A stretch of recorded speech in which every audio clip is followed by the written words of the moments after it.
హైడ్లో ఉండకండి please. Don't be in the hide comment please. చిన్నప్పుడు అయితే అప్పాలు అయితే పోయడానికి అస్సలు రాకపోయేది. అట్లనో ఇట్లనో తంటాలు అయితే పడి అప్పాలు పోయడం అయితే నేర్చుకున్నా. అలాగే ఇంకోరికి కూడా హెల్ప్ చేయడానికి అయితే వెళ్ళేదాన్ని.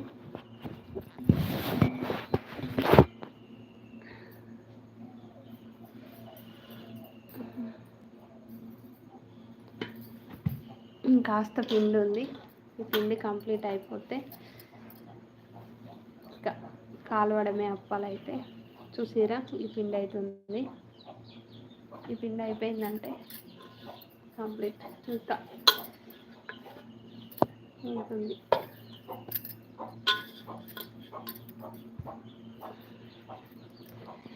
హైడ్లో ఉండకండి.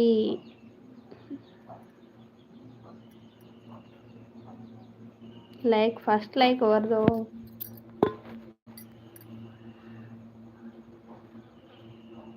కామెంట్ చేయండి. 2 మెంబర్స్ ఉన్నారు.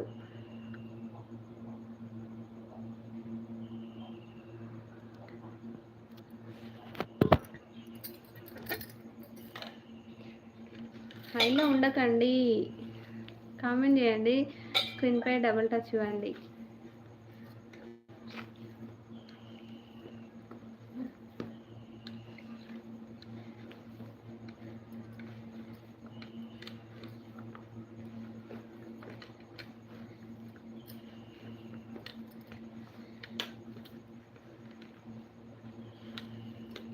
మీరు అప్పాలు చేసిరా లేదా?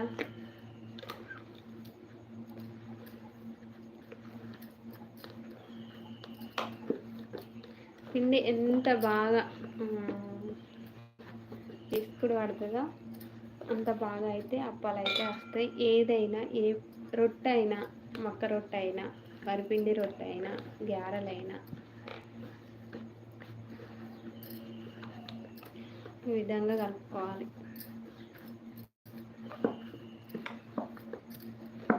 ఇట్లా చూపిస్తున్న విధంగా అయితే చేసుకోవాలి.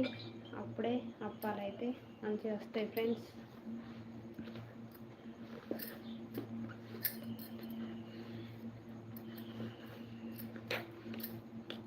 ఇంతకుముందు కొంచెం కలుపుకున్న పిండి అయితే మెత్తగా వచ్చింది, అస్సలు పోయడానికి రాలేదు.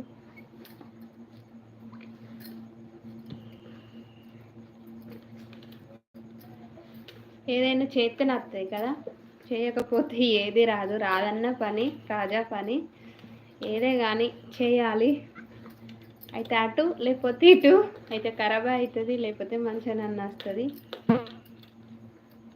చిన్నప్పుడైతే అప్పాలు చేయరాకపోతుండే, నేర్చుకోవడానికి అయితే ఇంతంత పిండి ఇస్తుండే మా అమ్మ. అదే పిండిని ఇచ్చగొట్టుకుంటా పోయమంటుండే.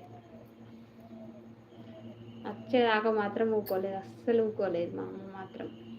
రావాలి, ప్రతి ఒక్క పని రావాలి. ఆడపిల్లలు అన్నప్పుడు పని చేయకుండా ఉండద్దు, అన్ని పనులు రావాలి, ఏ పని రాకుండా ఉండద్దు అని అన్ని పనులు అయితే నేర్పించింది మా అమ్మమ్మ అయితే. ఫస్ట్ ఆఫ్ ఆల్ తనకైతే థ్యాంక్స్ చెప్పాలి. ఎందుకంటే ఇంకోరి మీద ఆధారపడి ఉండగలుగుతాం, అన్ని పనులు వస్తాయి.